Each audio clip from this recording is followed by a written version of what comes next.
Welcome to Kelley's Pace. My name is Andrew. Today we're going to be taking a look at two new shoes from Hoka, the Clifton 11 and a brand new model called the Clifton Pro. And stick around to the end of the video for a bonus comparison between the Clifton 11 and last year's version 10. The Clifton 11 is the newest iteration of Hoka's flagship daily walker and runner. But what is this new shoe, the Clifton Pro? Hoka.com calls the Pro a pace-pushing trainer for everyday miles and goes on to say the following: "Get set for our smoothest Clifton yet, unleashing Pro Glide Plus series technologies in our tried and true trainer. This next-gen remake takes what we love about the Ultra Cushion runner and pushes performance to the max. Sublimely smooth and exceptionally resilient, the Clifton Pro optimizes your daily miles with a more aggressive rocker profile, more lively underfoot ride, and more premium materials.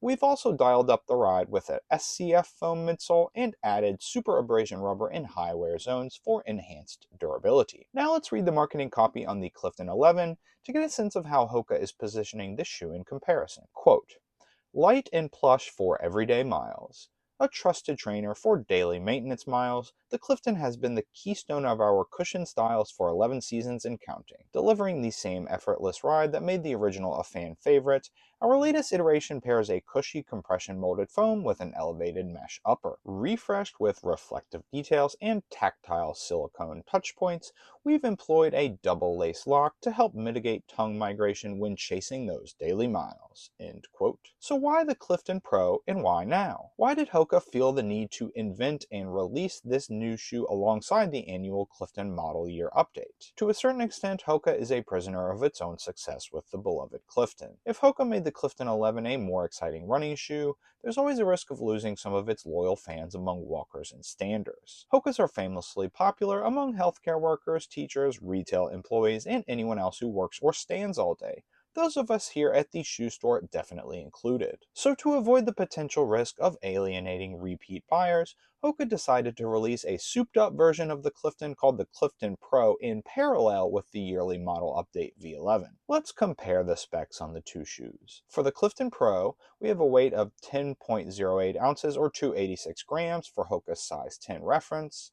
There's 42 millimeters of foam in the forefoot and 34 in the heel for an 8 mil drop, and the price is $165. The Clifton 11 weighs 9.87 ounces or 280 grams in the size 10, stack height of 42 and 34 for an 8 mil drop, and the price is $155.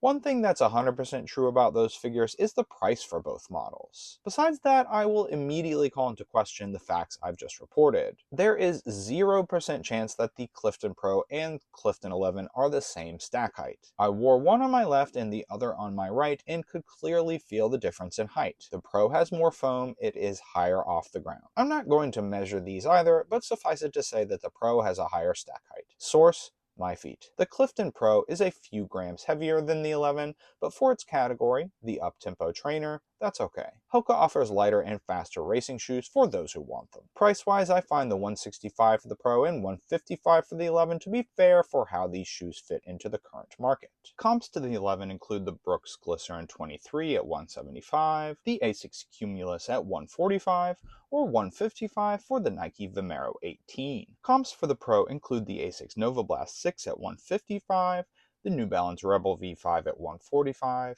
and the Saucony Azura at $150.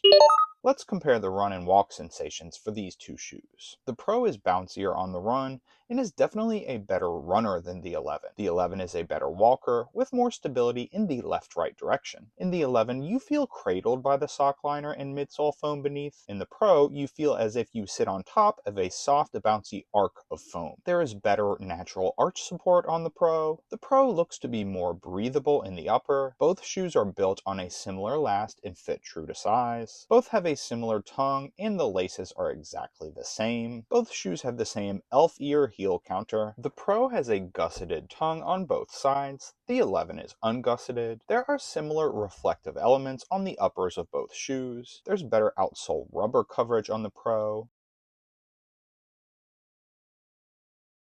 And finally, I would say that there's even more of the famous Hoka rocker feeling in the Pro than the 11. That's saying something because I thought the Clifton 11 really turned up the volume on the rocker versus the Clifton 10. But sitting next to the Pro, the 11 is made to feel a bit slappy in comparison. So the Clifton 11 is a classic cushioned comfort cruiser walk-run shoe which will please fans both old and new. And the Clifton Pro is that shoe which has come back from the custom car shop with a new engine and a spoiler and a fast paint job and loud subwoofers. And what about the Clifton 11 versus the Clifton 10? I'll quote Hoka.com again. Delivering the same effortless ride that made the original a fan favorite, our latest iteration pairs a cushy compression molded foam with an elevated mesh upper. End quote. The same effortless ride. They're telling us the midsole foam remains the same as the 11 with a new upper bolted on top. I just straight up don't believe that. Everyone here who's tried both shoes agrees the new shoe is softer and bouncier. So why does Hoka say the foam is the same? I've got a theory, but you'll have to hold on to the end of the video for that. Let's take a look at the vital statistics. The Clifton 10 weighs 9.8 ounces or 277 grams, 3 grams less than the 11. The stack height is reported at 42 millimeters for the heel and 34 in the forefoot for an 8mm drop, same as the V11, although again I'm going to dispute that, and the price at launch was $155, same as the 11. And here's the walk-run comparison. The new shoe is softer on the walk and the run. The running sensation is definitely bouncier in this new version 11. I feel a bit of false negative heel drop as I stand in the 11s,